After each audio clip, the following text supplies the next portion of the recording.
Welcome to I Feel Fat Today. I'm your host, Kelly Taylor. Thank you so much for joining. I am here recording in the Risque Business News studios.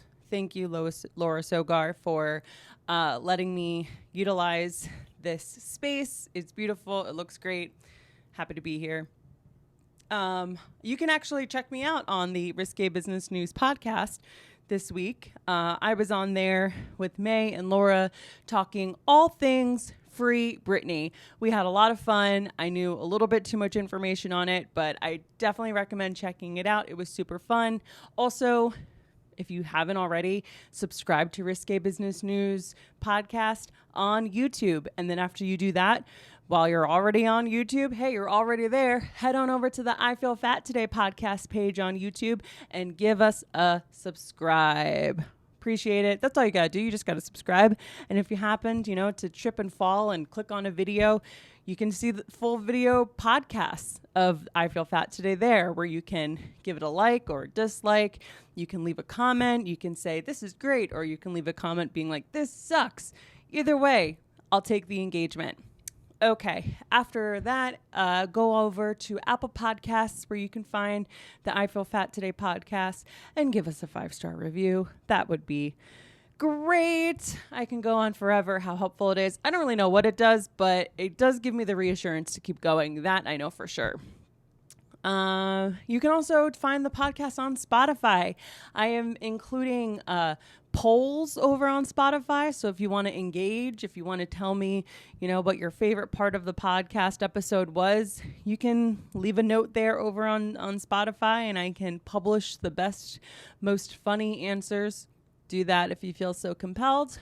And you can send me an email at ifeelfattoday@gmail.com. If you want some advice, if you want to give me some feedback on the show, I would love to have that information. Okay. Is that all I have to go? Is that all the housekeeping? I think so, right? YouTube, Apple, Spotify, email. Oh, follow us on Instagram at I Feel Fat Today. And you can follow me, your host, Kelly Taylor, at Hello, This is Kelly, over there on Instagram. I hope to be posting clips of the show soon. I'm just going to get on it and do the work. And once I do, it'll be there for you to enjoy. Great. Okay. In the news this week, we are going to get right into it. Happy New York Fashion Week. At one point in my life, that meant something to me. Not anymore, because I don't work in fashion. And gone are the days where I would be running around the city doing God knows what. And I like to still lurk on the internet and follow the different shows. And one of the shows that stood out to me was the Victoria's Secret fashion show, because Victoria's Secret has not had a fashion show since, I believe, 2018 or 2019. And because they ditched their whole, the company was dying. They had a whole revamp. They said, we're getting rid of the Victoria's Secret Angels. Gone is the Victoria's Secret fashion show. And now we're going to be working with cripples. Not exactly. That's not exactly what they said. But they did start something called the VS Collective in the very first iteration of I Feel Fat Today, which soon those episodes are going to be put behind a paywall. Just letting you know now, if it hasn't already happened. I did have an episode where I went into Victoria's Secret and how they're ditching the angels, and they've created something called a VS Collective, which is women of all different kinds of shapes, sizes, and abilities. I believe someone, a part of the VS Collective is like an athlete. Another was, a plus size model. Another was someone that, I think is in a wheelchair. So it definitely was a move in the right direction. We'll just have to see. Did they execute it correctly in the year of our Lord 2023? Let's see. Let's find out. Okay, so what I'm going to read today is from the New York Times. It's a review of the show. I'm going to be including some photos here as just a visual guide. So if you aren't listening on YouTube, go over there to check that out. And we're going to get into it. Let's see. Did Victoria's Secret miss the mark? The Victoria's Secret fashion show returns, but not as you knew it. This is by Vanessa Friedman, and it came out September 7th, 2023, so very recently. The last time Victoria's Secret had a fashion show was in 2018. For more than 20 years, the show had been an annual event, an extravaganza of babes in Thongland, like Barbie through the lens of Paul Verhoeven. Broadcast in more than 100 countries to millions of viewers, it got ever more absurdist until the Me Too movement and social change finally brought the curtain down along with the profits, leaving the company wrestling with just how out of step with women's sense of self it had become. The company retired the signature angels in their push-up bras and panties toting around ginormous 30-pound wings and replaced them with the VS Collective. I just gotta say, shout out to the push-up bra. That thing got me through college. I don't think I would have been able to get through Montclair State without that damn Victoria's Secret push-up bra. Talk about a catfish. Okay. The VS Collective, a group of women of notable accomplishments and notable diverse body types. It announced that it wanted to be the world's leading advocate for women. And then on Wednesday, Victoria's Secret finally brought back the show. Sort of. There was a pink carpet with a marquee outside the Manhattan Center on 34th Street in Manhattan with Priyanka Chopra Jones, Lourdes Leon, Alex Earle, and assorted models in skimpy outfits posting for paparazzi. There were gawkers outside wielding smartphones and champagne inside, where all was bathed in a soft pink light. There was Naomi Campbell in a gold chainmail mini dress and Gigi Hadid in sunshine jersey, elevated above the crowd on VIP balconies. There was Doechii serenading the room and twerking in a lilac corset and matching thigh-high boots. There was even a glittering pair of wings. So far, so familiar. But there was no runway. Miss Campbell, it turned out, was there to recite a poem by the Nigerian writer and artist Elgosha Osunde. Doechii shared the stage with Goyo, a singer from Botaga, Colombia, who entered on her set wearing a crop top and skirt made from a cobweb of curving, glittery crochet by the Botaga designer Melissa Valdez. The wings were positioned in a special circular room, outside of which snaked a line of guests waiting to take selfies, as if to document a relic from another age. And Miss Hadid was holding a microphone to introduce the main event, a 12-minute trailer for a 1.5-hour film that is intended to be a final piece of the VS reinvention pie. The Victoria's Secret World Tour, which will stream on Amazon Prime on September 26th, is a putting their platform where their mouth is movie, conceived to showcase the world of a new generation of creatives. All female, of course, from 4 major cities, Lagos, Nigeria, London, Botaga, and Tokyo. And better to convince the world that this is really a new Victoria's Secret. To finally say, this is it, this is who we are, says Raul Martinez, the brand's chief creative director. We haven't forgotten our past, but we are also speaking to the present. To take their platform, understand the power of that, and show up in a different narrative. Which is what, exactly? A mishmash of good intentions, enormous investment, and a 1.5 years to work, and multiple parts that will indubitably introduce new talent to an audience that might otherwise have never heard of them. But also a mess, and not necessarily a hot one. To be fair, that was probably the point. Hot is an association the new Victoria's Secret would rather stay far away from, mostly. Okay, let's put a pin in that real quick. Listen, Vanessa Friedman. I don't know what you look like. I don't know anything about you. But to have your critique of this, to be fair, that is probably part of the point. Hot is an association the new Victoria's Secret would rather stay far away from, mostly. Gah. So you're saying that if you're not a Victoria's Secret angel from the past, like a tall, long, lean, muscular, perfect-bodied woman, you're not hot? Like, I take issue with that. Because guess what? I found out about the Victoria's Secret fashion show because I follow Remy Bader on Instagram, a notable plus-size TikTok influencer who was there going to the show. You're crazy if you're going to look me in the face and tell me that Remy Bader is not hot. She's got great style. Her hair is always looking good. Her makeup is always on point. She's beautiful. Like, just because Remy Bader is not the stereotypical idea of hot doesn't mean she's not hot. She's just hot in a different way for a different audience. So, screw editor's note. Ew. So that's one thing. The other thing is, this doesn't really sound like a New York City Fashion Week show. Like, the Victoria's Secret show used to be these models donning these giant wings, and they'd walk down a catwalk. And for this fashion show, it kind of seems like they got everybody together and then made them watch a really long movie trailer for something that's going to be coming out on Amazon Prime later this month. It's like, if I were Victoria's Secret, I would have said, we are bringing back the style of the catwalk. We're bringing back the wings. Only our models are going to look like the audience we are trying to target. We have lingerie for those that are wheelchair bound. We have nighties for plus size women. We have it all. Come see them strut their stuff down the runway. Like, that would have been a lot more empowering than just having, like, you know, Naomi Campbell and Gigi Hadid read a poem. Anyways, I digress. Going on tour.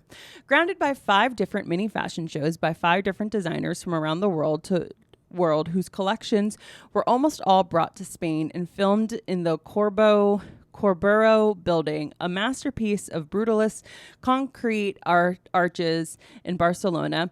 The flick in its full incarnation features a diverse cast of models: Audit Acek, Lila Moss-Hack, Honey Dijon, Julia Fox, and Yusult among them, as well as some former angels making a return to Earth like Adriana Lima and Candice Swinpole.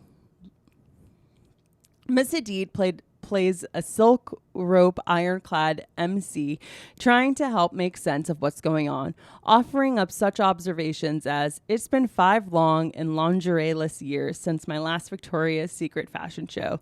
Doja Cat guest stars as the requisite musical artist, as well as the only cast member in classically sexy undies. But the fashion and musical segments are interspersed in short documentaries among projects from the VS20. Yet another group of women, 5 from each featured city, including one designer, one who made the clothes in the fashion shows from the Barcelona set, one filmmaker who made each city's documentary, and 3 other creatives like painters or poets or musicians, all of whom were handed a blank check by Victoria's Secret to do whatever they wanted. That doesn't sound smart. Which, it turns out, often had little to do with Victoria's Secret in particular, and more with what it means to be a woman and the meaning of the body in all of its imperfect glory. And like the clothes in the fashion shows, which range from gossamer silver knits by London designer Supriya Lili to exposed raffina fringe pieces sourced from across Africa by Bubu Agissi, a designer from Lagos, the projects are not being mass-produced. The art won't be used by Victoria's Secret for any purpose beyond the film. In other words, it won't be commercialized, thus underscoring the company's altruistic desire to give women as big of a platform as possible while receiving nothing in return.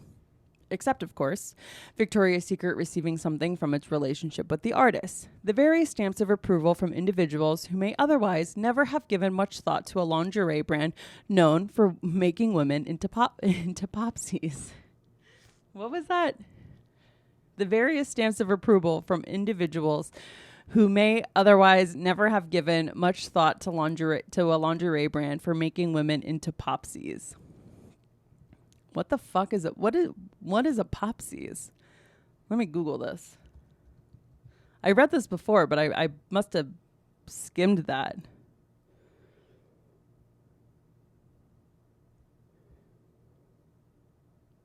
Like Funko Pops? I hate Funko Pops, by the way. I think they're so dumb. Oh. According to the internet, Popsies, by definition, is an attractive young woman. I hate the way this person writes. Okay, so the various stamps of approval from individuals who may have otherwise never have given much thought to a lingerie brand known for making women into attractive young women. Okay.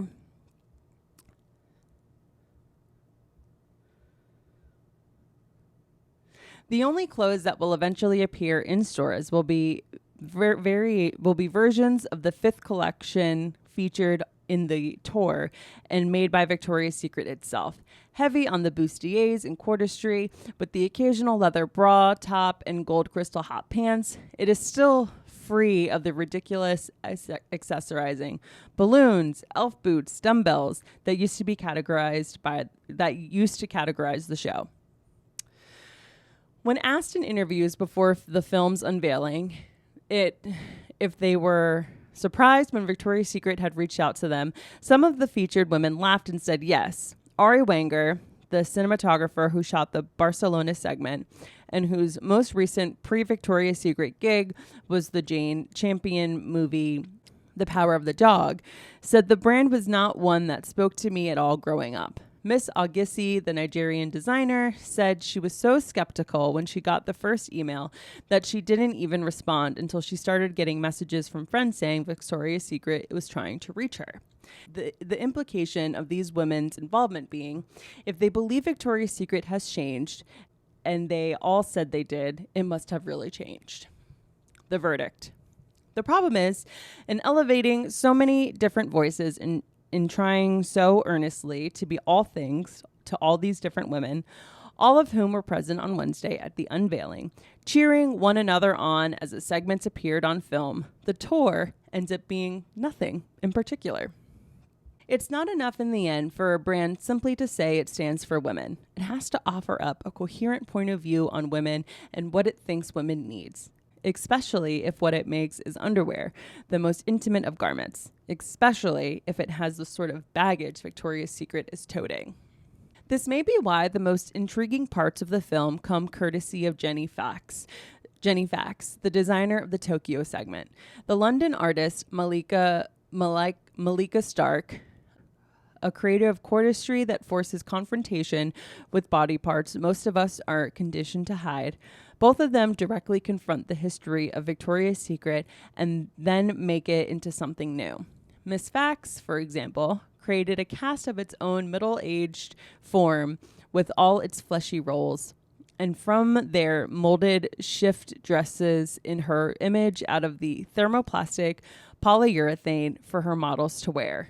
She mixed in patches of old Victoria's Secret lingerie, giant lacy bras and chiffon nighties, collaged together into colorful versions of the otherwise banal house dress. Miss Stark delved into the actual Victoria's Secret archives and had a play session with the wings and other infantilizing accessories of the past, only to reclaim them and recontextualize them as part of her own art. She put them all on bodies the former Victoria's Secret would never have let in the door. Together, their work tells a story about confronting these old mores and prejudices, the ones the company was originally complicit in creating, in the most iconically positive way. In their hands, underwear becomes a statement of liberation, and that's an identity Victoria's Secret could work with. Indeed, to coincide with the preview party, Victoria's Secret posted a new campaign on Instagram featuring many of the models in the movie living life on the streets of New York. Walking around, getting their nails done, standing outside the dry cleaner, while wearing vintage wings. It is awfully fun to watch. All right. That was a review of the Victoria's Secret fashion show. And here, if you weren't following from what I was reading, They have designers from around the world. All of this is culminating into a movie on Amazon Prime. They have designers from all around the world that created pieces specifically for this movie. Nothing's going to hit the market. Nothing's going to go to market aside from one of the designers' more commercialized looks that you then can go and purchase from a store. What I am interested in seeing is what are those market creations going to be? Because that really is the true tell. This movie can be whatever. The movie is one thing, but in reality, are you putting out product that women from all backgrounds, shapes, sizes, like, do you have the diversity aspect in your product? That remains to be seen. I haven't walked inside a Victoria's Secret in God knows how long. To be honest, I get my underwear and bras from Amazon. Am I gross? Is that like a weird thing to do? I don't know. They have good bras. I don't know. That was that. I'm definitely going to watch the Victoria's Secret collective, whatever, that comes out on Amazon Prime later this month. We'll see what that's all about. I think it'll be able to kind of contextualize this article better. And yeah, we'll see. But yeah, that was a little New York Fashion Week article for this week on I Feel Fat Today. So we'll see. I did not like some of the things that this writer, Vanessa Friedman, said. Like, hot is not part of their image. Like, no, I think part of their Victoria's Secret's new image is that, like, hot doesn't have to be segmented to one specific group. Hot is all of us. Hotness isn't just whatever your body is serving. Hotness is confidence. Hotness is fashion. Out of here. All right. This week's guest. Wow. I had a great conversation. She's very funny. She's a stand-up comedian here in New York City. She has a podcast called the Good Girls Gone Sad podcast, which you can actually go to live. Good Girls Gone Sad live podcast with Sid King and Becca Stephenson will be live at Caveat Saturday, September 16th at 7 p.m. Mark your calendars. Ticket link will be in the show notes description. Be sure to check that out. And you can also check out my episode of the Good Girls Gone Sad podcast from a few months ago.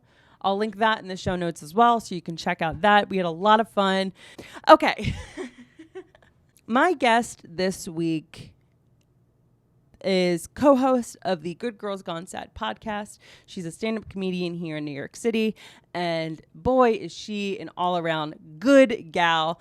Please welcome the very funny Becca Stephenson. Welcome back to I Feel Fat Today. I'm your host, Kelly Taylor, and here we are at the Risque Business News studio. We're going to be recording out of here for the next few episodes, so I hope you like it. It's a really great studio. With me this week is my fabulous guest. I'm so excited to have you on. Please welcome Becca Stephenson. Thank you for having me. Yes, absolutely. How you doing? I'm doing really well. Yeah? Yeah, I just got over COVID literally 24 hours ago. So feeling good, tested negative. Thank goodness for that. Yeah, it was a slow, long weekend though. So I was excited to get out of the house today. Good. Yeah, because probably COVID is the only time I had COVID was last July. Mm-hmm. It was right after 4th of July weekend, typical sort of, I guess, super spreader event I was probably at. And I was like just sitting around the house, and I hadn't felt that bored since quarantine, but literally couldn't leave the house. Mm-hmm. Oh gosh. Yeah. I've had it 3 times now, which I think part of the problem is I test a lot. So, I mean, that's not part of the problem. It's like good public safety, whatever. Absolutely, but yeah. I think, like last year I got it over Thanksgiving, and the only reason I took a test was because I was going to see my grandfather, who was 91. Right. And I had no symptoms, and I was like, oh my gosh, I have COVID. And then this time I did feel bad. So I was like starting to feel badly on Monday, took a test Tuesday, and was like, cool, guess I'm not going to my cousin's wedding this weekend. Oh no. But again, like, I don't know that I would have tested if I wasn't traveling, so it's like. Right, you were gonna fly out for that? Yeah, we were supposed to fly out Thursday. Okay. Oh gosh. I know. That but sucks. I felt bad until yesterday, which was Monday. Yeah. I'm like getting all the days mixed up. So I felt bad for a full week. So it was like kind of better that I felt sick. Absolutely. Rather than just like missing out and feeling fine. That's true. Okay, so you were gonna fly home? I was gonna fly to Atlanta, Georgia. Okay, and where's home for you? I'm from North Carolina. Okay, awesome. What part of North Carolina? I'm from Greenville. It's the eastern part of the state. Okay, so that would be more inland. It's like closer to the water. Oh, closer to the water. I never eat sour watermelon. Yeah. It's like an hour from the beach, or hour and a half-ish from the beach. Okay, cool. I don't know. My only experience with the Carolinas is having cousins that moved there when I was in like middle school to South Carolina. They moved by like the beach. And we would drive through North Carolina. I don't have any other experience with North Carolina we have otherwise. Good roads. That's one perk of North Carolina. Yeah. Good infrastructure. When did you leave North Carolina for New York? I left. So I went to UNC Chapel Hill for college, and then I left 2 weeks after I graduated in 2015. So I've been here ever since. You got out of there. Yeah. I like that. Yeah. It was not supposed to be that fast, but I had an internship the summer before and then got a job out of it, and they were like, you have to start as soon as possible. So I just flew on up. Absolutely. Yeah. Okay, so like what is the I was going to say what's the vibe in North Carolina? But that's not what I want to ask. Like when I think, cuz North Carolina is south. Yeah. There's like southern ladies there. Definitely. You know, yes. like church going, you know. Yeah, we're in the Bible Belt. You're in the Bible Where Belt. I am. Okay. So, yeah. And we'll get into a little bit of like your experience with, you know, growing up with religion. But what I'm curious, because I feel like I've been like interviewing people from the East Coast, like the northern East Coast. And so being that you're from the South, like here's the thing about the South. You guys have the best food. We do have good like, food. come on. Like, I remember visiting my cousins in South Carolina and just being like, I get to go to Bojangles? Oh, it's yes. so good. Bojangles, so good. So good. Oh, gosh. So Southern comfort food is very real. Do you have like, I feel like people from the South have the ability to eat Southern comfort, and it doesn't always show that they eat Southern comfort, or what's that like? I don't know. I mean, I've always had kind of like a sensitive stomach, and my mom is really healthy, so like everything we would eat was very nutritious. So then I would go to like Bojangles and then like have some stomach issues. Right. To be proper. But yeah, so I've never been able to like really fully handle like all the butter and stuff like that. Right. But yeah, it's a real thing. Okay. So what is, do you have any siblings? I do. I have two. I'm the youngest. Oh, you're the baby. Yep. God, that's so funny. Okay. Two sisters, brother, sister. I have an older sister. She's 5 years older than me. And then my brother is in the middle. Okay. Oh, I'm the middle child. I feel for your brother. Okay. So of my siblings, I was the sibling that was like the odd man out, in that, like, you know, my brother was tall. My older brother was tall and lean. And my younger brother was he's 6 years younger than me. He's, you know, it's hard to compare. But for you, like, do all of your siblings kind of like look the same in terms of like body type? That's a good question.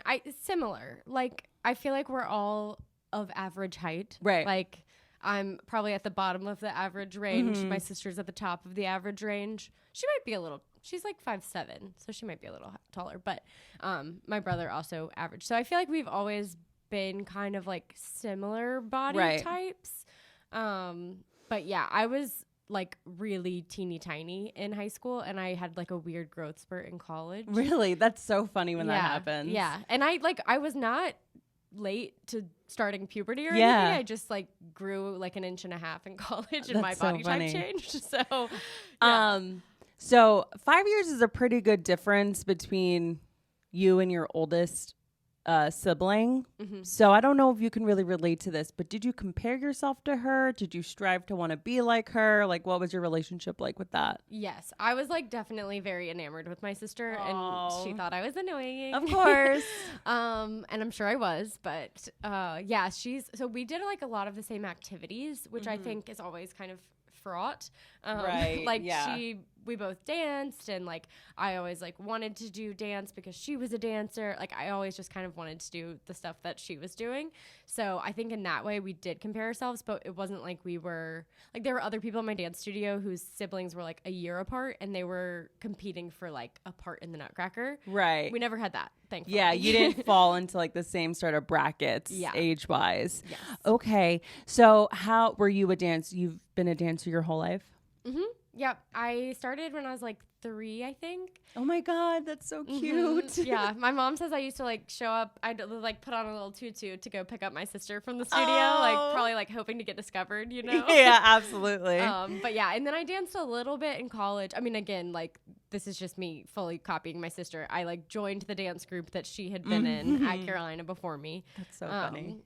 And so I did that, and then I think I quit like my senior year. So I was pretty much dancing until I was like 21-ish. So you've always been a performer. Yes. That's I love awesome. the stage. Love Yeah, the you attention. really do. Amazing. Okay, cool. So when was the concept of dieting like first introduced to you? Meaning, did you discover it when you were like elementary age, middle school, or was it something that was like you became more aware of your body in high school? Actually, being that you grew up as a dancer, maybe you have a little bit of a different relationship to dieting. Yeah, it's an interesting question. I was thinking about this earlier because like my family is very into like exercise and health. Oh my God, you guys do turkey trots? No, we don't. Oh, okay. We're not that type of family. Although I married into a turkey trotting family. It got you anyways. Yeah, so we'll see what happens this year. But yeah, so my family's like, my dad was a big runner and always wanted us to run, and we were not doing it. not good at sports. But like my extended family is like, you know, 2 of my uncles played like Division I sports. Like I just feel like there's kind of this expectation in our family of like health and fitness. So I think like nobody was ever like on a diet. Like I don't think my mom's ever been on a diet that I know of. Just a lifestyle. Yeah. Okay. But I think that I first was introduced to the concept at the dance studio, or like first, you know, I'm sure I read about it in a magazine or something. But I think the first time I really was confronted with dieting as a thing was at the dance studio, and my dance teacher would have a nutritionist come in like once a year or so and talk to us about nutrition and, you know, staying healthy and things like that. Okay, that's interesting. So I hadn't heard of a situation where the group you were in was I think dancing is a sport because in terms of endurance, in terms of physical ability, you have to be an athlete. So I'm thinking, actually, when I had Laura Sogar on, we talked about dieting because, as you know, she's a swimmer. And so I, you know, wondered what that was like. And she had spoken to many professionals about, you know, nutrition. And so how old do you think you were when like a nutritionist first came into the studio? That they would have like you actually sit and be a part of it? It was probably like high school, like early high school, maybe like 8th grade, 9th grade. But right. I just vividly remember, this is like so specific, but so in 9th grade, the like big thing that you could be in the Nutcracker was Snow and Flowers, which are like the big ensemble pieces. Okay. And I was in Snow and Flowers. There were like 4 of us in the 9th grade. We were so excited. And then she brought the person in to talk to Snow and Flowers because a few people like didn't fit into the costumes. Oh, so okay. It was like very much like, it's interesting because I feel like when people who played sports in the, you know, traditional sense of the term, like, like Laura was learning how to like fuel her body, and that was not what we were talking about. Like, I'm sure there was some element of that, but it was like, how to be skinny.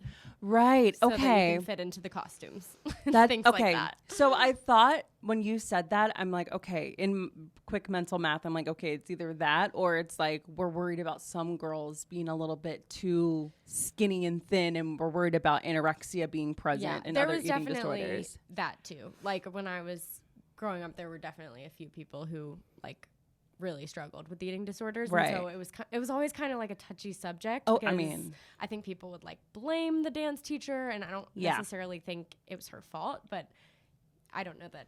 And yeah, no, that I mean, It's like chicken or the egg. Who exactly. knows where that comes from? But. Yeah, and just confronting anybody that has an eating disorder, you kind of run the risk as the confronter that the person that you're confronting is going to blame you for, pointing out, the sort of elephant in the room. But okay, so that's interesting. So it was sort of the aspect of the nutritionist coming in was sort of like, okay, we all need to be able to get into our costumes. That's very funny. And it was definitely, I mean, we had like professional dance, so we didn't really have guys that danced with us. And so we would have professional ballet dancers come in and like be in the performances with us so that we could do like partnering and stuff like that. And it was definitely a conversation of like, so-and-so won't pick up certain girls because like, they're heavier or whatever. Got it. Okay. And looking back on that, I'm like, the people that they were talking about were so thin. Oh yeah, no, it's not even a question in my mind that anybody is even towards the realm of anywhere being somewhat overweight. But like, it just gives you such a skewed view. I would imagine. And I went to a ballet class this summer. There's a studio in Cobble Hill, and I went to a class there, and the teacher was like a waif. Like she was tiny, like no boobs, just so thin, like tiny waist. And I was like, this is what I used to think was normal. Just, that sort of and dancer's I'm like build. Constantly trying to work myself away from that. I'm like, this is not normal. This woman was a 00 and probably still gets her pants hemmed, Yeah, like, yeah, absolutely. This is not normal. I have to like adjust my expectations. And this is a world that you have been in since before 3. Like, you were going to the studio in your little tutu to pick up your sister. So this has sort of always been your world. And so it makes sense that your perception on like the thinness scale, what your baseline is off. Yes, totally. Very that's skewed. so interesting. Okay, so do you remember having feelings? Because you said that you were like a very teeny girl until really college. Well, not that you weren't teeny, not that you weren't small in college. No, but like I gained like 30 pounds my freshman year of college. Yeah, it was a difference, a marked difference. Even with joining the dance team? Yes, yeah, it was like twice a week ish. And so like what I was doing before when I was in high school was like every day after school, pretty much we were dancing for like every day, 3 hours or more. And then a lot of times on the weekends too. So it was a lot. And so in college, it was kind of like, it was more fun. Like, I wasn't like in an official competition. School. Yeah. It was Got just, it. We were called the Star Heels. So if that tells you anything about like I love the how names. serious we were. I love the names of these dance troops and these groups. That's so funny. Yeah, it was like more fun than anything else. Right. Okay. So do you remember when you were in more of the competitive dancing where you're like, you're trying to get into specific shows with specific roles? Do you remember having this feeling of like, I have to stay within a certain weight, or was that just sort of natural to you? I think for the most part, it was natural to me because I remember my freshman year, one of my friends being really upset by the nutritionist conversation. And like her mom was furious and called my mom and was like, is Rebecca upset about this? And she was like, I don't know what you're talking about. Like, she hasn't brought it up. She hasn't mentioned it. And it just, it like flew right over my head because I was like, I assume they don't mean me. But it really like bothered my friend. And like, I think she tried to go on a diet and, it was a whole thing because her mom was very much anti-diet. Like, we're not doing that. But I feel like the first time I really thought about it for myself was my senior year.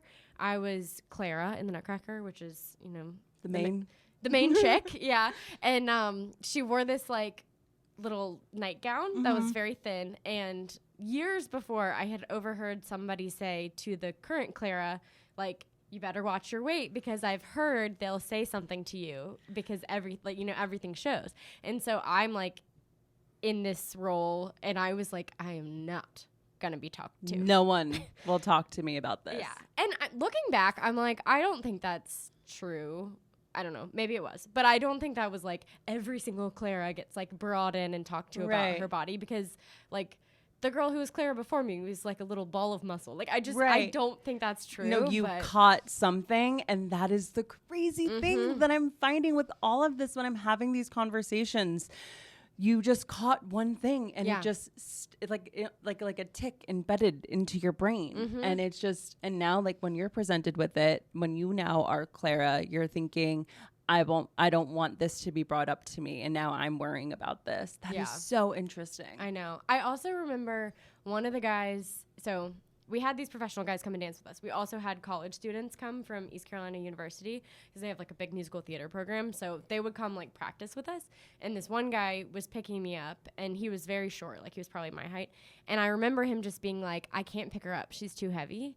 And that just like burned in my brain. And I was like, I know I'm not overweight. Like I know that this isn't a thing, but it still like stuck with me. And I was like, well, I have to be able to be picked up by this guy.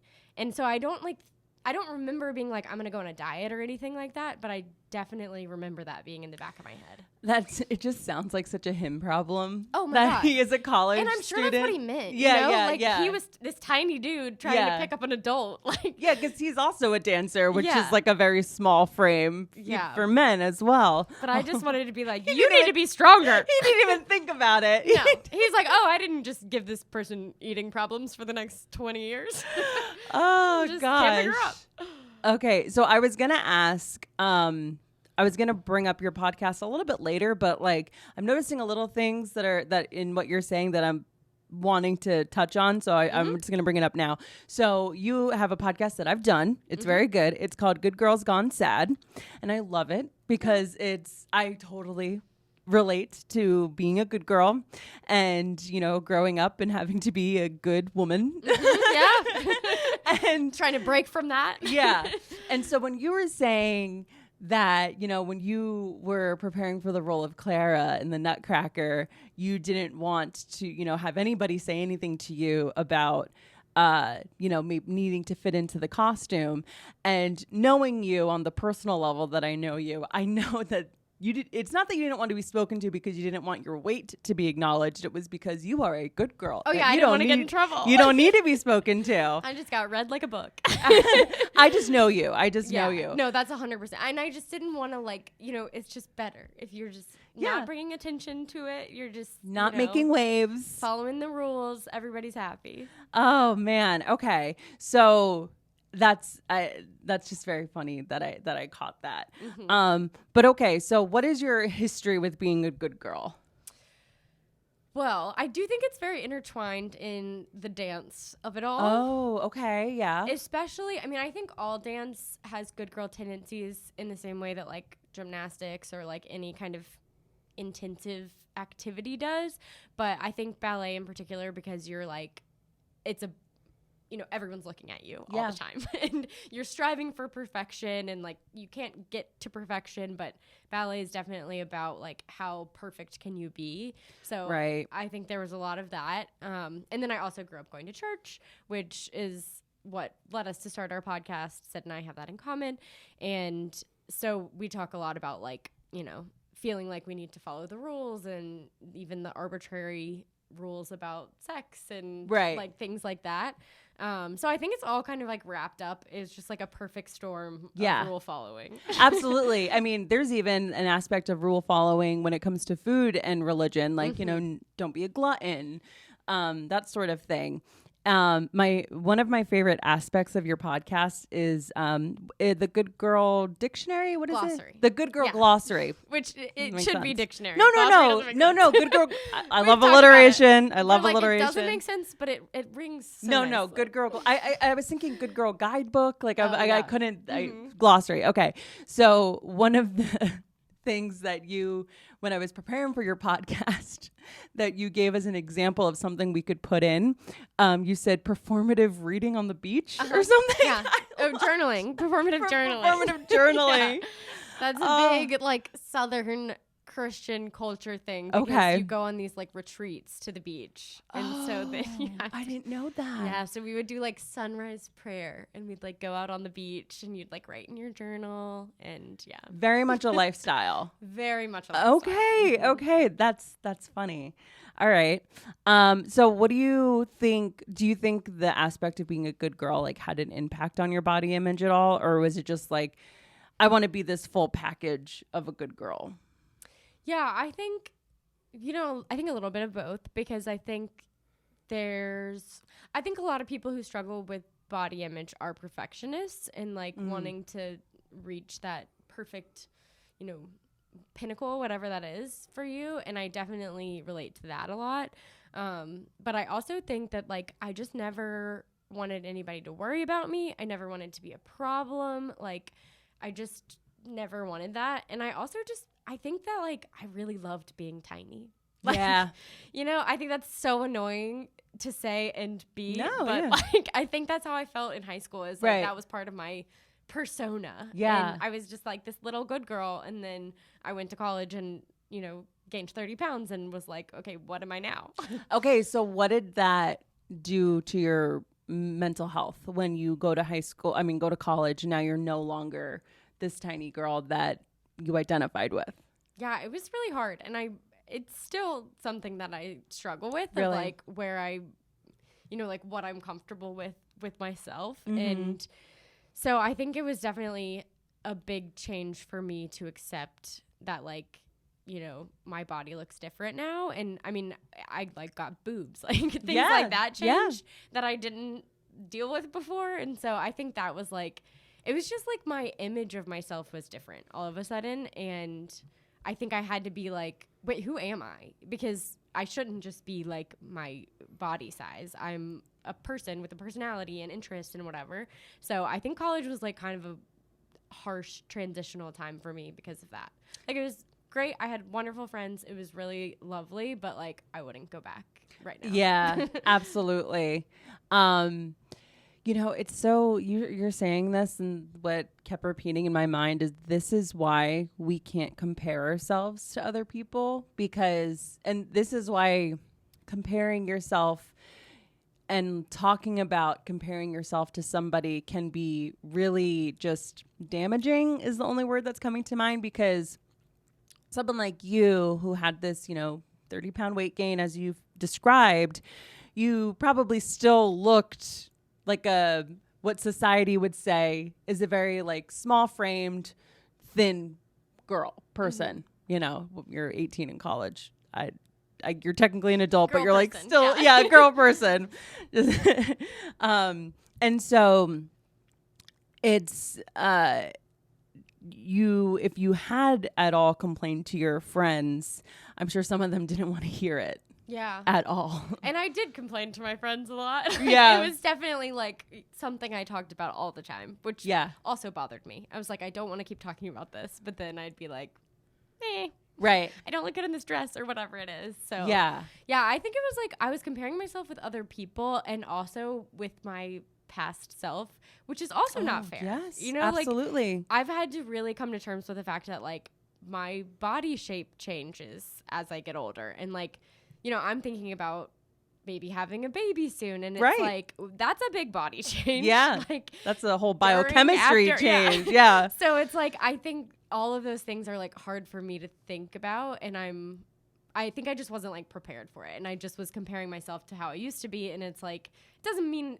it was wrong. No, it's just, it's very funny hearing you say at 18, you were comparing yourself how you used to be. And it's like how you used to be at 13. Yeah. Oh my God. Literally my therapist says that all the time. She's like, so when you say that, like, are you talking about yourself at 17? And I'm like, yeah, I am. You're right. You're right. I know what 17-year-olds look like. I got it. It's just so funny to think, like, it's like our mind puts us through hell for no reason. Like, why are we even? It's terrible.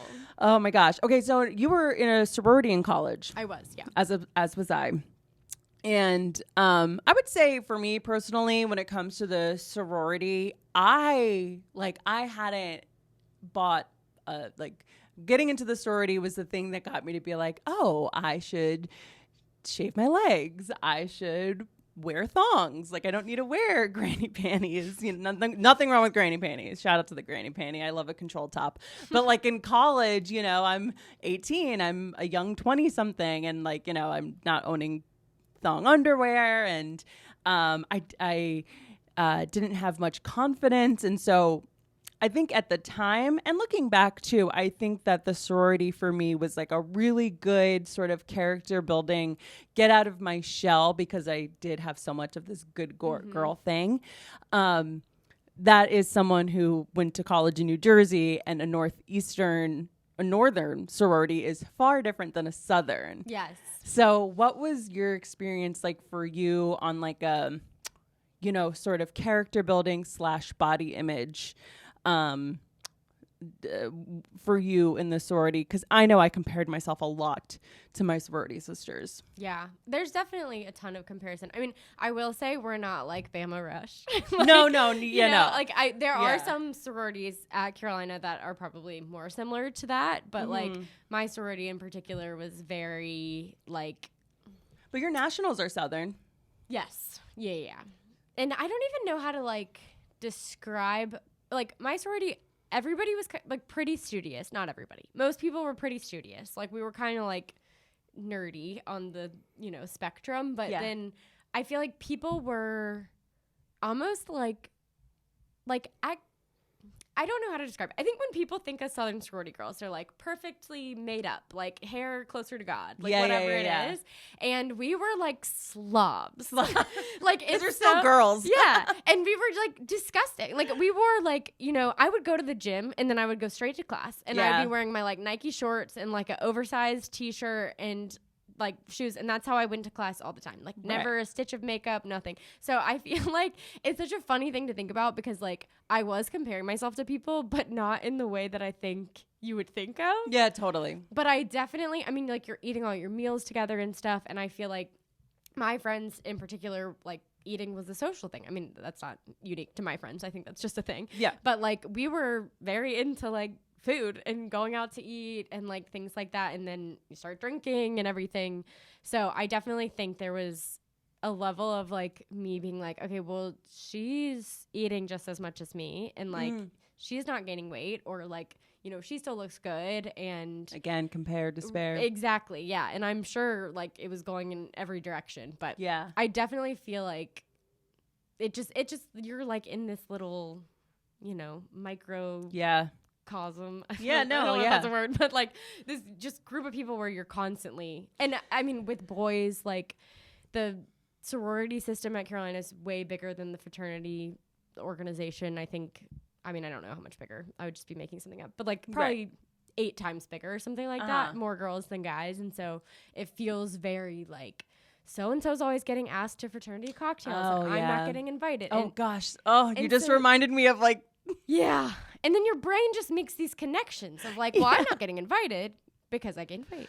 And it's that's not why you weren't invited. You know, like I didn't have confidence around guys. Like, no, absolutely. So I don't know. I think at the time I was making a lot of connections that were probably not accurate, but like just based in comparison. Gosh. I love to compare myself. And I hear you, girl. I mean, it's so funny what you were talking about with, you know, eating being a social thing, which absolutely for me as well with my group of friends, eating is very much a social thing, and in college as well.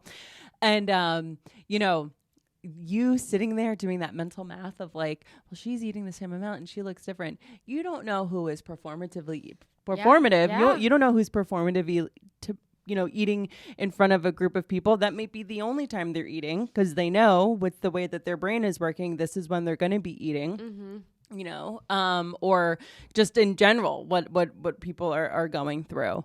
And I think the other thing that when people talk about like, oh, the freshman 15, it's like people talk about, you know, you get this like unlimited meal plan and you can eat all the time. It's like, let's talk about the fact that how like I didn't have a drop of alcohol in high school and then went to college and was like, oh wait, my parents literally don't know what I'm doing. Now I can drink, and it's just like you have more opportunities to go out because you're in college. Yeah. And it's like that aspect of like alcohol changing your body. I remember, I think it must have been my junior year, I got MyFitnessPal, which I have a long-term on and off toxic relationship with that my app has been on my phone since I got an iPhone. I literally don't think I've ever deleted it. No. I just like put it in a little folder when I don't feel like I need it, and then I bring it back out. Absolutely. Same boat. I've seen a lot of TikToks about people being like the MyFitnessPal to eating disorder Oh, pipeline, absolutely. and I'm like, oh, that does make sense. But I feel like I'm not like, I don't know, strict enough about it to be worried. But I remember like the first time I put like a glass of wine in my MyFitnessPal, and I was like, wait, what? Like, I'm only allowed 800 calories or whatever insane thing it gave me, Right, and then right. 100 of those is this glass of wine, which like definitely was bigger, than yeah. the serving size glass of wine. Yeah, that was a rude awakening. I just remembered my girlfriends and I did Weight Watchers together. We were out of college and we were working in the city, and one of our bosses like knew the CEO of Weight Watchers. Like the person had just taken over as CEO, and she was like, "Girls, let's do Weight Watchers." And I was like, "I've been doing Weight Watchers my whole life with my mom. Like, sure, I'll get them. I'll do Weight Watchers." And afterward, we're hanging out at my friend's place, and we go to put the wine in, and it was like 12 points. Oh, and we're like, no. we don't have any points for dinner now. Like, Well, and that's the problem, is that Yes. like your little 21-year-old brain is like, Yeah. okay, so I'll just drink. Like, yeah, I don't need dinner. literally that, which is like, what? Yeah. No, that's insane. Like, now I would never No. drink any alcohol without some food in me. Like, that is just so insane. I have some friends as adults who still do that. Like, Oh, yeah. they'll like drink their dinner or whatever, and like at work functions, just sloppy. No. And no. I'm just like, don't you feel like you need to like control yourself a little bit so you don't have anxiety tomorrow? Like, obviously, we don't operate the same way. Oh my God, but I did the Special K diet.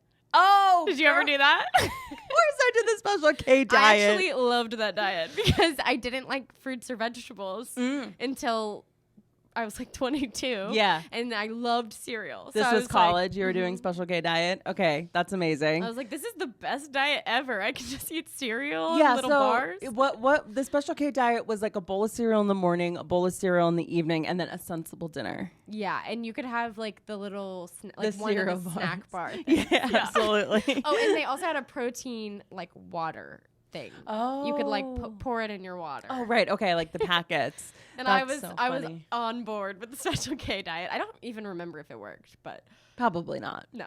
Probably just made you poop a lot. Honestly, not at probably. all. I was gonna say probably not at all. For Yeah. me, knowing how carbs work. Did you ever do Slim Fast? No, I didn't. Oh. I always thought it looked kind of gross. I that was something where I was like, I like people seeing that I'm drinking Slim Fast. Yeah. Like, I don't care if it's gross. I can convince myself that it's not. Yeah. Even though it's disgusting. I do vividly remember, like, this was probably sophomore year. My friends, one of my friends would say, like, shocks body into wellness all the time. And it, like, I still say it to this day. Like, I'll send her a picture of a green smoothie and be like, shocking body into wellness. Like, Oh my like, gosh. surprise, these are vegetables. But I just remember. I'm writing that down. I just remember we were, like, gonna drink 3 of those naked smoothie things. Oh, yeah. Like, and that was gonna be like our juice cleanse. Yep. And I'm like, that's probably like 50 grams of sugar. Oh, yeah. Per, like, I can't think of anything that gives you less nutritional value and more just like straight up sugar. And we were like, it's a juice cleanse. Because that also was when we were doing those juice cleanse. That was when it was like trans fats were the enemy. Oh, We didn't yeah. even know about sugar being a problem. Sugar No. being a problem came about in like 2016 when the keto diet got popular. So, and these companies selling us this all new. They were the ones Yeah. that were creating the Putting more sugar in it so Yeah, you eat more. Yeah, absolutely. They were creating the zeitgeist of sugar not being the enemy, and it's all about trans fats. You got to watch the fats. Oh gosh, so that's very funny that your history with because you didn't grow up in a dieting family. You had a lifestyle, like a healthy lifestyle family. So like I've spoken to many people on this show where it's like, oh yeah, my mom was always, on Jenny Craig, or she was doing this, doing that, and that sort of influencing your history with dieting. And it's very funny that your experience with it is like, oh no, the girls and I. I did it on my own. It was, Yeah. it was a fun activity as a grown adult. That's so funny. I love that. Okay, so is there any sort of like, do you have any foods that like you won't touch? Well, I definitely relate to the bagel thing. I know you've talked about it. Right. So the idea of one bagel being 10 slices of bread. See, I heard it was 5 slices of bread. It's all over the place. 5 you can like excuse every now and then. Yeah. I don't know what's true and what's not. In my head, it's 10 slices and I still eat the bagel. But I do like, I feel like I'm a lot, like I'll go get ice cream or something, but then I'm like, I can't eat white bread. Like that same day. Yeah. Like that's not exactly true. But and that's not an uncommon thing. Like I was listening to this one person talk about how they have like if I've eaten one thing that day already, then I can't have it again. So if I have an avocado in the morning with my breakfast, I can't have it again for lunch or dinner. Interesting. Which is such a funny thing because it's like avocado's great. It's a very healthy fat, but like it would be anything, you know, it's like, oh, but I already had that today. That's really interesting. Which like I tell myself that with like ice cream, you know, I'm not going to have an ice cream at lunch and then, you know, an ice cream again in the evening, which is, if you want to do that, by all means do that. It's not something, it's not like I've never done that before, but I relate to being like, okay, like I've had this thing already, so I'm not going to have that for the rest of the day, which is like so funny that it's not uncommon, but how we all are so just aware of what's happening that you would even think like, okay, now I'm going to avoid the white bread. Oh yeah. Well, I feel like, I mean, I don't know. I feel like that was kind of my like replacement. Like I'll just have, you know, I really won't eat dinner and then I'll just have a lot of dessert. Right. And I was just, because I was in this calorie in, calorie out mindset, not like actually what's nutritious and what's going to like, you know, help me be a human. So I feel like I did a lot of that. And I do have like, in the back of my head, like I know how many calories everything has. Yeah. And I don't like that. I it's not a good way to be. Don't get to the how point where you're so like, many of us are. So many of us are like that. It's just we can just estimate how much a calorie is, like how much, you know, a certain thing will be nutritionally, how many calories are in it. It's like it's a skill that people that think about their body and eating, just we can't get away from it. Yeah. Oh, okay. I actually thought of one.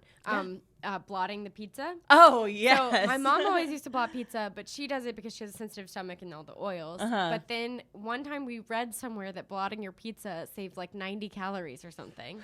So and funny. I try in New York City, the city of pizza, like I try not to do that because I feel like that's rude to like, you know, get like a nice fancy Neapolitan pizza and dab it. But like if I'm going to Joe's, you're dabbing that pizza. Yeah. Joe's is a dabbable pizza. I'll give you that. I dabbed the pizza because I saw my brother doing it, and he said it was because he didn't want his skin to break out as much. See, I think that's probably valid. I think that's valid too. Also, I don't like the feeling of all the grease. Yeah. And I do think I don't know. I think it makes it a little bit more edible. But I did realize in college that's not socially acceptable to blot your pizza. Do that at a restaurant. And I was like, oh shoot, how am I supposed to eat this with the grease just sitting there? That's so funny. I hadn't even thought about not blotting pizza in front of other people. Yeah. Because I'm very much. It's gross, but I don't even know if I think about. Trying to think, because the last time I got pizza, I don't think I blotted it. But if I see obvious pools, I'm blotting. Yeah, we got pizza recently and I blotted it, and I hadn't blotted in a while. But it was just, there's some types of pizza that are greasier than others, and I feel like I have to get the grease off. Absolutely. In the comfort of my home. It's so funny because if I don't see the grease, I'm not going to blot it. But if I see, it makes it so delicious. I'm not even thinking about oh, I can't have this, so I'm blotting it. I feel the same in that I don't want to feel like I have to wash my hair after I've eaten this. But ever since I heard the 90 calories thing, I hadn't heard that. I'm you know what I could have for 90 calories? Chocolate. Yeah. Get this grease out of here. I can have a bowl of Special K for 90 calories. Okay, cool. Now, you earlier this year, very exciting, got married. Yes. So congratulations. Thank you. You look beautiful. Thank you so much. Oh my God, I was looking at your profile and I saw you had that video of you leaving your wedding and you completely like wiped out. Yeah, I have a scar. Oh, no, you don't. I do. What a way to remember the evening. I know. It's pretty rough. It was so we were like walking out of the, we did our little grand exit or whatever with the sparklers. So fun. And I was wearing sneakers, and I had been wearing my heels the entire night, put on sneakers, fell, scraped my knee. It's like a baby giraffe learning to walk. Like you just like couldn't get used to being in the sneakers. But what happened was there was a little step down before we got to the car, and nobody told me. Oh. And Michael was not paying attention. That's the best part of the video is my new husband just does not notice his wife just take a tumble. But then we get in the car, and I'm like, Michael, I'm bleeding. And we were in my grandfather's car, and he's like the cleanest, like neatest person, and had gotten it clean for it and everything. And I was like, we cannot get this on his car. Men are crazy about their cars. Believe me. One time I spilt a milkshake in the back of my dad's like 52 Fairlane when I was a child, and I'll never forget it. I totally get it. Okay, so going into wedding planning, because like my friends and I in high school were obsessed with the show 4 Weddings. Oh, yeah. Mm-hmm. And so, like, not even in, like, the romantic sense of me thinking about my wedding day, I would think about getting married because I'm watching 4 Weddings. And, like, always, always, always had this feeling of you have to be your most thin, most beautiful on your wedding day, and that means you're skinniest. Like in my mind, I was just like, I remember seeing photos of like a bride getting married and her being a fat bride, and me being like, I could never be like that. Which is like, it's just like, this is just when people get married every day, like in all kinds of bodies, to all different kinds of people. So for you, like, did that come into play when it was like, oh my God, I'm gonna plan a wedding? Yes. Absolutely. Definitely. Yeah. Yeah. Even actually before I got engaged, I was thinking about that. Oh, because like you knew you were going to get engaged like sooner rather than later. I knew the day. Michael's like really bad at secrets. Oh, poor I was pretty confident it was going to happen that day. But I like even in the like pictures we took right after we got engaged, I was not happy with how I looked, which is really sad. But do you think that could have been a form of your anxiety manifesting in a way to be like, I'm anxious about this thing, and so now I'm going to target it at me, like being angry at myself for the way that I look, or thinking you look bad when you don't? I don't know. I think exactly what you were saying. Like I've always felt like I'm prettier when I'm thinner. Right. And I feel the same about myself. It's also what I've been told, but yeah. Well, and I don't really feel that way about other people, which is like interesting because I can like see other people and be like, oh my God, you look amazing at like any size, whatever. But I'm like, but for me, not me though. Yeah, like, absolutely. I just have this like perception that like I can't carry extra weight. And so I think that like, going into my wedding, I was like, I need to be so thin. Like I want my bones to like cut shoulder, like I want, absolutely. Like, I want like, bony shoulders. You want to be able to eat Special K out of your clavicle. Yes. But I was very wary because I did the whole 30 like 2018-ish. Okay. And I got like very into it, like too into it. Yeah. And I didn't like that. And I was like afraid to eat cheese after. And I told myself it was because of stomach issues, but I just like, I think it, it wasn't good. And I think that my personality tends to the extreme sometimes. So I was like, I want to be thin and I want to like feel good about myself, but I was like, I really cannot do that again. Yeah. That was really bad for me. So I think going into it, I was like trying really hard, working with my therapist, like talking to Michael about it a lot, like trying to get to a place where I'm like comfortable with myself without feeling like I have to like starve myself. Yeah.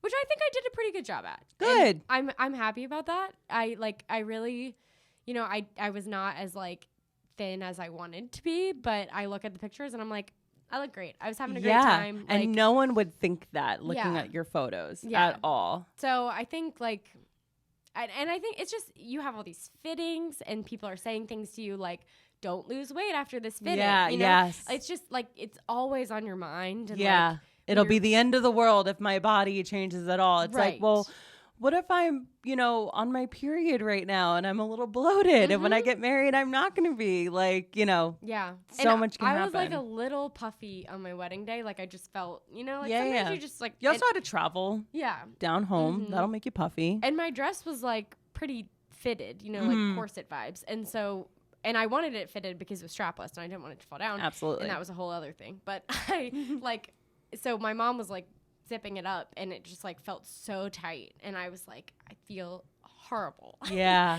And I just like, But you look amazing. Right. And it's just like, it happens. Like some days you're puffy, some days you're not. Yep. Like you can't control it. And yeah.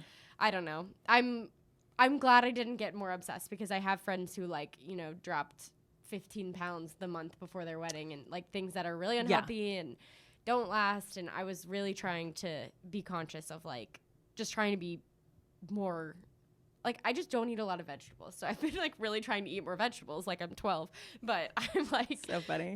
I've been trying to like do like a real mindset shift, which has been a challenge. No, that is hard to do. Oh, having to rewire your brain is not for the faint of heart. No, absolutely. And another thing with bridal that really gets me, and I love my friends dearly, and I want to be in everyone's wedding, when it's like, okay, girls, like we're going to go to this bridal salon to try on the bridesmaid's dress. I want to be a part of this. Like I'm so happy to be here. It is so hard for me to not lash out, to not be rude to the people around me when I have to try on a sample that is for Giselle Bundchen. Yeah. Literally, like where do they get this sizing? I'm like, I can't even get a feel for how this dress looks on me because your samples here are for literally like a 12-year-old. And with that, even when it comes to like ordering a dress or looking at dresses in a salon, it's like the sizing is so off. Yeah, I was going to say that. It's very off. And it's just so difficult to enjoy the experience when it's like, if you're somebody that thinks about the size of clothing that they're in and now you're wearing a dress that looks amazing on you, but in your head, you're like, I'm wearing a size 10, whatever it is, it's just outside of your norm. Like that also messes with you. Yeah. I've been a bridesmaid like 7 times or something and have worn matching dresses in almost all of them. Like I think there were 2, one where you picked your style and one where you just could wear whatever you wanted in that color.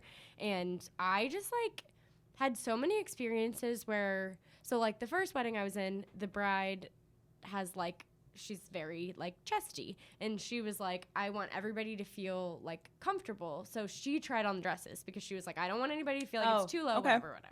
And then she orders the dress, but then like it was really fitted in a weird way. So like girls who had like wider hips, it was like really uncomfortable for them and they had to get all this extra hip. So it's like, you can't please everybody. And I appreciated that she was like trying to, find something. But so I was very like adamant really from like the first couple weddings I was in. I was like, when I get married, my bridesmaids will wear black dresses of their choosing. Like, I do not care. You are the best bride. It was, I'm like so obsessed with everybody like not being mad at me. So that was a lot of it.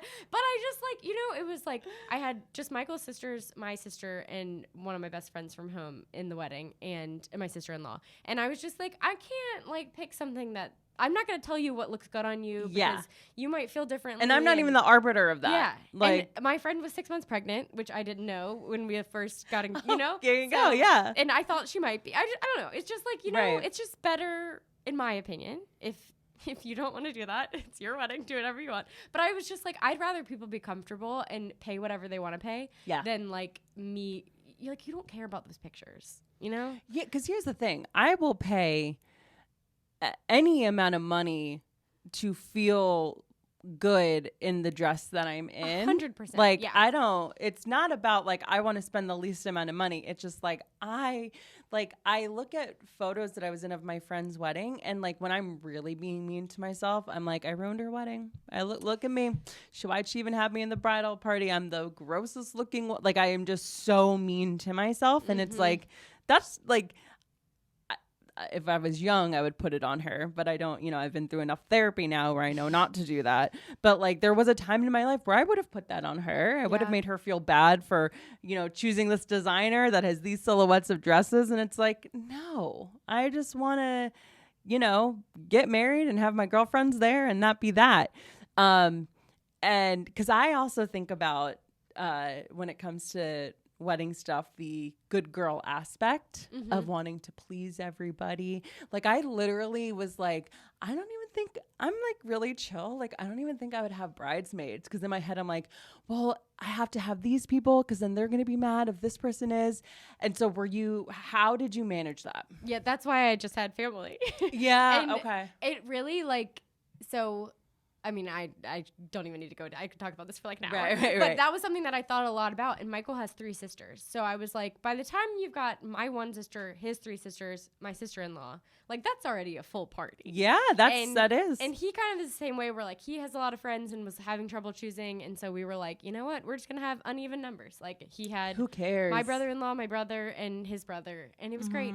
And like, I don't think anybody was looking at it like, wow, they don't have friends, I know, and it's also very common for the bride to have more in her party. Yeah. Like, you don't have to have them match. Yeah. If you're, somebody that does have that many guys that, can be whatever, that's great, but it doesn't have to be. I know. It didn't bother me for a second. And I feel very, it was even like a back and forth about like whether I wanted to have like my really good friend in the wedding, because I was like, I don't want anybody else to feel like they have, and I was her maid of honor. And so I was like, I think that's fair. Yeah, We've been friends since birth. I think it's fair. And but it was something that like I really thought about, of like, well, how am I going to spend time with my friends? I want them to feel part of it, but I don't want them to feel like they have to do anything, which is like, when you're in a wedding, you're like, I'll do whatever. But you're also like, there's a side chat where you're complaining. And I'm like, I don't want there to be any side chat. I'm talking about this as if I'm engaged. I am not engaged. And I don't even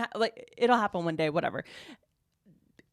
I'm already thinking about the side chats, and it is stressing me out so much. Like, one of my old coworkers told me one time that his wife didn't want to have any bridesmaids because she didn't want her friends to hate her. Yeah, that's exactly I think about that a lot. I'm like, yeah, I don't want them like talking shit about me. Because you know what it is? It's like when you're in a bridal party, it's like, okay, we're all going to get ready together. Okay, like, you can either do your own hair and makeup, but like if you're in the bridal party, you're probably going to get your hair and makeup done. And even though it's lovely to get your hair and makeup done for an event, you're also like, oh, I have to pay this much money to get it done. And it's like, I want to create an environment where it's like, you would be the people I would pick to be in my bridal party, but like, don't feel like you have to. I just like, if you want to come and get your hair and makeup done, you can. Like, it's like, why am I worried about this? Like, if they want to have a side chat, they just want to they want to complain. And that's like, it's not that they don't love me, and it's not even that there's nothing about them. That's just what they want to do. Yeah. I can't live with that. I agonized over it. I'm like, oh my God. I finally decided I was going to have, because some people do like the bride tribe or whatever, which is like, appropriative. But I was just like, I didn't want it to be a whole thing, because then once you start doing that, then you're still excluding people. Absolutely. But I did it. I just invited like 15 people who would have been in my bridal party if I'd had the world's largest bridal party. I was like, just come over and have breakfast. Like, that's we'll have so food. Nice. Oh, And I love that. I think it was stressful for my mom, because we were at our house and she was like getting food together and stuff. But she's like, I gotta get ready. My daughter's getting married. Yeah, but it was really fun. And then they were like not worried, because they didn't have to get ready. Yeah. So they were like being fun and silly, and like I realized I didn't have nude underwear, so they like ran out and got me some. Like, you had a bride tribe. Yeah, it was just like really fun, and I don't know. I hope they liked it. I'm sure they did. Now I'm worrying about it 6 months later. No, do not. Oh God, no. I like you go home tonight and you're just like texting your girlfriends. Are like, you guys mad at me? Yeah. Oh gosh. Okay. So any other thing about your wedding that like you want to lament on a little bit or talk about, or when it came to when it came to how you felt in your body, did it all come down to the dress? Like, did you put a lot of pressure on the kind of dress? Did you have an idea of the dress that you wanted? I didn't really have an idea going into it, and that kind of made it harder. I would imagine. They act like that's good, but it's not. Yeah. But I did come in being like, I know what I don't want. Right. So that was helpful. But yeah, I went to 5 places before I found my dress, and I was really happy with it, but it had like this overlay kind of thing that came off. Mm-hmm. And so I wore that I got married in a church, and that was a whole thing too. But so I like wore the little overlay, and then I took it off for the reception, and then it was just like lower than I wanted it to be. So that was a source of constant concern. Oh, because it was lower than what you were comfortable with. And everyone else was like, you look fine. It doesn't look like you're trying to be sexy, whatever. And I was like, but I don't feel comfortable. Right. Which is just so hard to like, it's like, no, this is a me problem. Like, yeah. I know it. But so that was the only thing that like really was an issue. But I did want to I wanted to change at the reception. Mm-hmm. And I felt very strongly about that because I like knew I wasn't going to feel super comfortable. Yeah. And, like, just dancing. Mm-hmm. And I'm like a sweaty girl. And I knew I would be like disgusting under there. And so I went back and forth about what to wear to the reception. Finally got something like literally 2 days before. Loved it. Had a great time. Yeah. It was great. The best garment is like the one that, comes in last minute. Yeah. But I tried on so many clothes for this wedding. So many. So, knowing who you are, it makes sense. It's like, oh, I feel uncomfortable having, maybe feeling a little bit too chesty. Was it more that you were actually uncomfortable because this is not what you're used to, or is it like my grandma's gonna see me? Like, no, it was me. It was you. It was a okay. me problem. Yeah, absolutely. Like the woman who altered my dress, like she was like, "You got great boobs." She was just like, "I don't know what's going on with you." Right. Okay. And I was like, "Well, I don't know." But I have a weird. I don't know where it's from, but I have like I'm very modest, and I kind of always have been, and you would think that like being a dancer, walking around in a leotard, I wouldn't be modest, but I'm very modest. So even at my thinnest, I always went towards modesty. Like I just feel more comfortable. Like I'm thankful that in our years of going out in college, especially, it was like we went out in business attire. Business casual. Like, you mean I get to wear an oversized blazer over this bandage skirt that is like accentuating my curves? Sign me up. Throw it on. The bandage skirt. So real.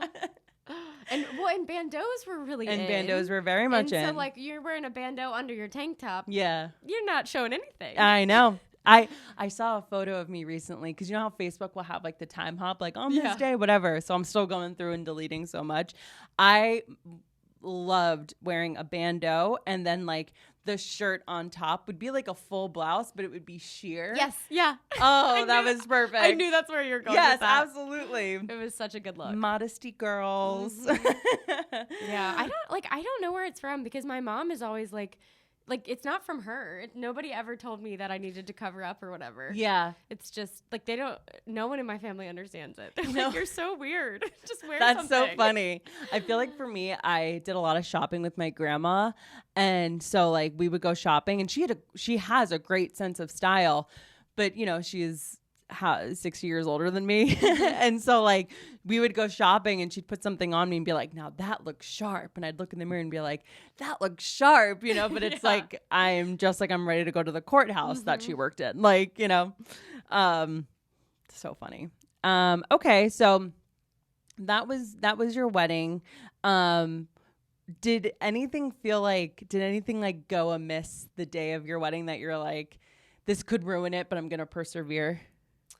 Well, after all of the drama with my dress, which like literally the woman who worked on my dress is no longer doing wedding dresses. Really? She like, what the hell? She was like, I'm not doing this anymore because me and one of my good friends both like, were such traumatic experiences trying to alter our dress. But so we had all this stuff. She did something like 2 days before the wedding, like altered it more because I was still uncomfortable, whatever. And then, after the ceremony, before the reception, Michael and I were practicing our dance. And then I was like, actually, can you just like re-hook my dress? I feel like it's slipping down. And the little eye hook went fling and just like bounced around the room. And Michael was like, Becca, you need to go talk to the wedding planner. She's like on the phone. And I'm like, I don't want to bother her. And he's like, you are the bride. No, this is like, you're the bride and your dress just broke and we're going out in like 5 seconds. Right. So they safety pinned it. And then honestly, like after we finished our dance, I was like, you know what? Whatever. Yeah. Like I just really like, I think I had more fun because that happened because I was just like, I have been so worried about this freaking dress. And then all of a sudden it's like broke. And it's my fault because I made them do it too tight so it wouldn't slip down. Like, so I feel like my whole like mindset just like loosened after that. And I was like, time for the second dress. Yeah, we're good. Yeah. Did you have anybody in your family that was like, second dress? Oh yeah, my mom. Really? She did not Okay, like it. the reason why I asked is because my mom is like that as well. Like anytime we go to a wedding, she's like, I don't know why she came out in a second dress. I liked her first dress. And it's like your wedding day. Don't you want to be in it all day? And it's like, Mom, you don't get it. Yeah. For me, it was about comfort, not the like look. I mean, I wanted like a fun dress, but I also just was like, I know I'm going to be uncomfortable in this dress all day. And look at that. It broke. I felt very strongly, but my mom was not on board. Yeah. So moms they know best. And so it's like when you're not listening to them on this, it's like, why aren't you listening to me? I know best. And she was like, don't you want to like feel special? And I'm like, everybody's going to know I'm the bride. If they don't, we've got another problem. But yeah, I was not even going to wear a white dress for my second dress because I didn't wear white the whole weekend except for the wedding. And I was just like, I don't look good in white. And why am I? It's February and I'm like see-through. Like I don't need to be wearing white. So I wore pink basically the whole weekend. And I ended up wearing white in my second dress. And I am glad I did that. Yeah. Because it was you want to be bridal. Yeah. It was still like fun and bridal. And like, it was so fun to dance in that dress. And I feel like, it's a great dancing dress. Yeah. I had way more fun once I changed. Yeah. It looked great when you fell. Thank you. But now I'm like, what do I do with this dress? Like, it's very beaded. Like, it's, it's the like flapper kind of style and it's full of beads and you like can't dry clean it. So I'm like, I don't think I can sell it because it's not going to be able to be cleaned. I don't know. It'd be so funny because like, what do you do with a wedding dress? A lot of times women will get their dress, like they'll take a piece of it for like their baby's christening outfit. It's like, imagine the little flapper. So cute. I think I'm gonna wear it to the Eras tour. Girl, I'm like, that seems like a you good better. use for it. That's amazing. The two Fearless best days of my life. Yes. I assume. Wait, are you gonna go? Yeah, I'm going in Zurich. I'm like sweating. That is amazing. I'm so excited. I'll tell you about it later. We don't have to get into it. I know. But please. I tried so hard to get tickets all across the United States of America. Never got tickets. Finally got them in Zurich. I was just very, very lucky where my friend lives. She had just moved to Colorado. And I was like, girl, I'll try for New York. You try for Denver. Oh, yeah. And let's do this thing. And I got nowhere. I didn't even get a pre-sale code. Yeah, I didn't either. She got tickets. She got tickets for one night and her other friend got tickets for the other night. So we got to go both nights. Oh my gosh, I'm so jealous. In Denver. And it was amazing, but don't be jealous because you're going to be able to experience it in Zurich, which is awesome. I know, hopefully. I'm nervous, but the only reason, no, this isn't the only reason. I would have gone no matter what. But Michael's cousin lives there. It's amazing. When you have someone that like lives there, so that's how we were able to girl map it. Absolutely. That's what I did. We wanted to go visit them anyway. Yeah. How often are we going to have family members who live in Switzerland? Yeah. And Taylor Swift is going to be I said to Joe, I was like, Joe, you come. We do comedy. It's a perfect trip. It worked out perfectly. Are you going to go to the movies to see the Eras tour? Are you going to wait? I can't decide. My sister it'll be after. Yeah, my sister's going to come too, I think, to Zurich. And she says she's not going to go see it in theaters, but I can't decide. If I were you and I hadn't seen it, I wouldn't go see it in theaters. Yeah, I would actually wait. tried really hard not to watch it on TikTok. Yeah, same. And so I'm like not spoiled at all. I Good. mean, obviously, keep it that way. There are little things. Yeah. I've seen some of the highlights, but like for the most part, like I don't know the set list. Like I don't know anything. Yep. So. Keep it that way. It's a way better experience. There were some things that my eyes were tainted with because I had to. But I'll tell you, once I saw it in person, I was on TikTok live every night watching people's streaming it. I love the people that watch it like legitimately every night. and they're like keeping the list of all the songs she's played and everything. I can't commit that hard. No. I can't. No, I'm too busy. But good for them. Okay, so where do you hope to be one day with your relationship with your body? Because it seems like, I think from our conversation, you have a pretty good relationship with your body, but it can always be better. Yeah, I'm getting there. I'm like putting a lot of work into it and like thinking about it a lot, which I'm kind of like a little bit of an obsessive person. And so I'm like type A, you would say? Yeah, and I'm probably obsessing over it a little bit, but I'm like I'm trying really hard to like stop focusing on just like wanting to lose weight or like whatever it is, and just like trying to be like feeling good about myself. So I think where I'd like to be is I don't want to be, you know, re-downloading my FitnessPal. Yeah.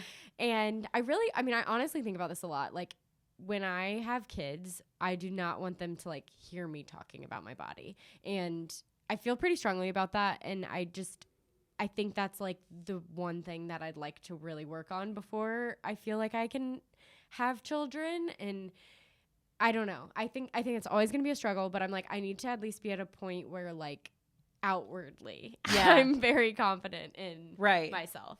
You know, because I agree with you.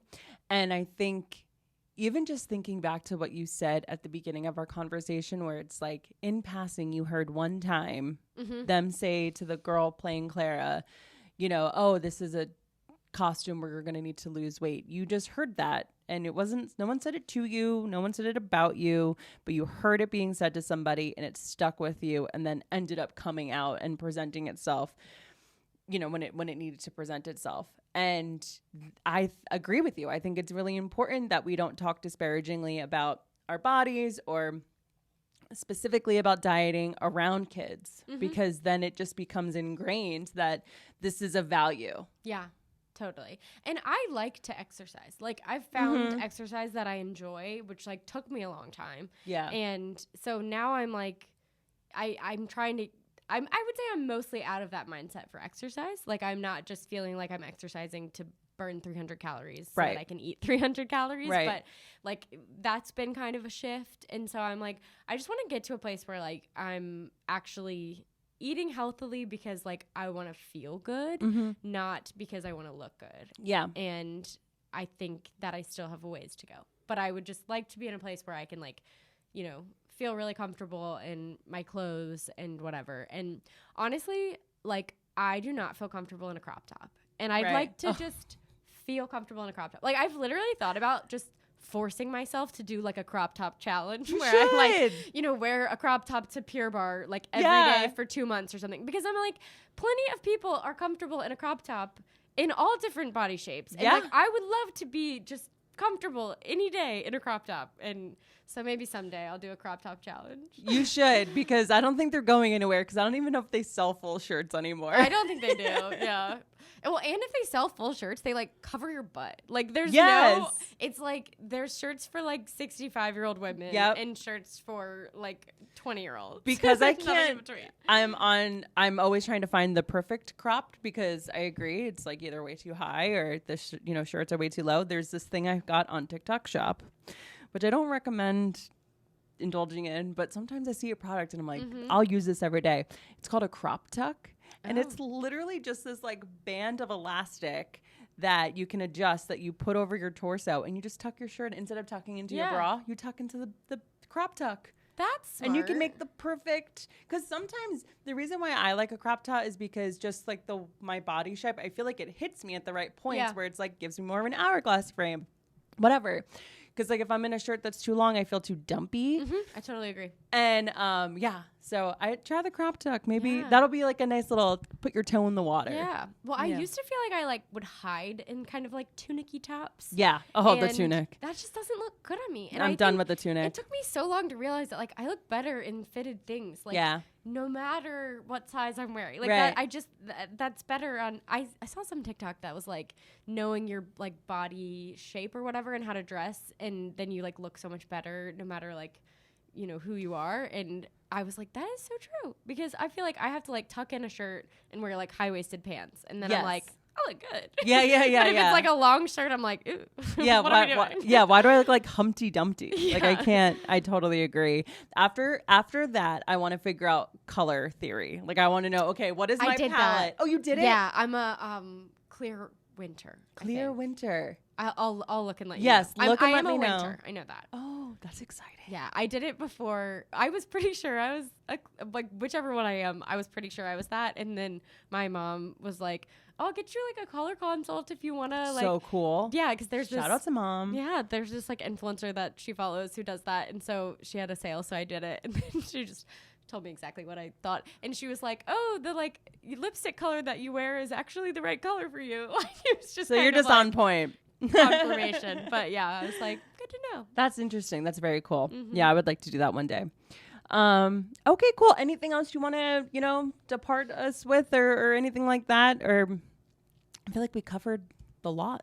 I know. This was very cathartic. I'm so glad. I feel like I'm also like, I feel very exposed.